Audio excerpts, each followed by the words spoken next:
Bonjour les co-créateurs. Alors là, je suis complètement crevée. Je suis crevée de mes nuits autant physiquement qu'émotionnellement.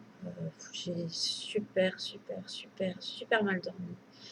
Je me suis levée je ne sais combien de fois dans la nuit, fait des rêves bizarres. Bref, c'est le pompon. C'est pas super, surtout dans la vie d'une maman et future maman en même temps. Qui est en plein dans les cartons pour déménager, voilà. Je sais pas trop ce qui a fait que j'ai mal dormi,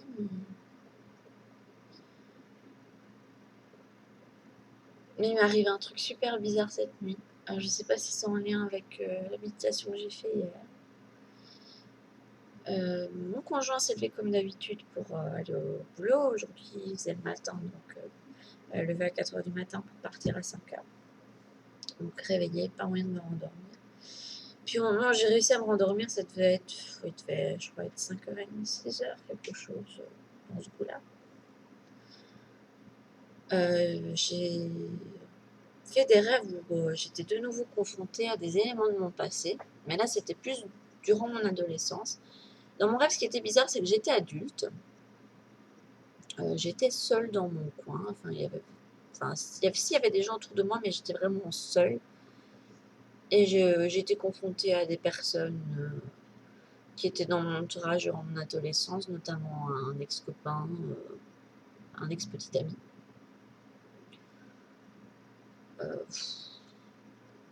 Et puis c'est pas vraiment ça qui m'a fait le plus bizarre, c'est à un moment je me suis réveillée de ce rêve-là.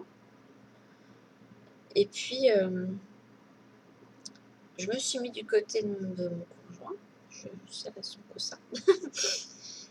Et puis je sais pas, j'avais l'impression d'avoir quelqu'un là qui me serrait, qui me disait des mots d'amour, vous voyez les petites rêveries qu'on a le matin des fois. Et à un moment, vous voyez, dans une histoire d'amour, quand on est avec quelqu'un avec qui on est bien, le simple fait qu'ils nous prennent dans ses bras et qu'on n'a même pas encore effleuré ses lèvres, on se sent mais limite comme transporté au paradis, mais c'est ça que j'ai eu. Et d'un coup, alors là j'ai lâché des vannes. Et je me suis mise à parler, alors je ne sais pas à qui, je ne sais pas à qui j'envoyais ce que j'avais envie de dire, mais je me suis mise à pleurer, j'ai dit que j'en avais assez, que je voulais vibrer. Je voulais apprendre ce que c'était de vivre et de vibrer parce que j'ai bien dû avoir des moments où j'étais bien dans ma vie. Je cherche, mais j'en ai pas tant que ça finalement. Parce que même pour des activités que je faisais pour moi et qui me plaisaient, je me suis retrouvée avec des contraintes dedans. Par exemple, la musique, j'avais choisi je devais avoir 7 ans. Et sur une impulsion, sur une opportunité, j'ai demandé à mes parents de m'inscrire à l'académie de musique. Et j'avais choisi, c'était pas l'instrument que j'avais choisi au départ, mais c'était le piano que j'avais choisi. Parce que c'était un de ceux où il y avait le plus de place. Et même pour ça, même pour une activité qui était censée m'amener beaucoup de bien-être, j'ai eu tellement de contraintes. Les examens, le jugement, puis la famille derrière qui est fière parce que notre petite fille elle est douée pour le piano, donc on voit qu'ils se vantaient un petit peu de ça. Et j'avais des pressions parce qu'il fallait absolument que je garde un niveau. Et voilà, même pour des petites choses comme ça, j'arrivais pas vraiment à vibrer. Voilà. Donc il y a ça qui m'est arrivé cette nuit et ça m'a rappelé ça m'a rappelé plein de choses, surtout le gros no man's land que j'ai traversé depuis en fait que j'ai rompu avec mon ex-conjoint. On avait rompu, je crois que c'était en 2011. Je crois que c'est ça. C'était une relation où il y avait beaucoup d'amour, mais en même temps, c'était une relation très toxique. Bizarrement, j'avais amené à moi quelqu'un qui me rappelait mon père sur certains schémas. euh, notamment le fait de, enfin, malgré lui, rabaisser, me demander toujours la perfection. Bon, je suis très très loin d'être parfaite. Et il y a des choses pour lesquelles, oui, c'était normal que je me reçoive des critiques, entre guillemets, mais je les prenais très mal parce que pour moi, c'était pas important dans notre vie de couple et moi, j'attendais d'autres choses. Et enfin, depuis ce moment-là, j'ai très mal pris cette rupture. Je me sentais pas exister du tout. Je trouvais que ma vie avait pas de sens. J'avais fait des études qui me plaisaient, mais en même temps, je trouvais pas spécialement de boulot et des boulots que les remplacements que j'ai faits en enseignement ça a été super dur à vivre. Et au fur et à mesure, j'étais tombée dans la dépression. Je voulais plus voir personne, donc j'avais plus envie de répondre au téléphone. Je m'enfermais chez moi, je ne sortais pas. Je me gavais d'aliments complètement toxiques. Et puis même après avoir rencontré mon conjoint, j'allais pas spécialement mieux.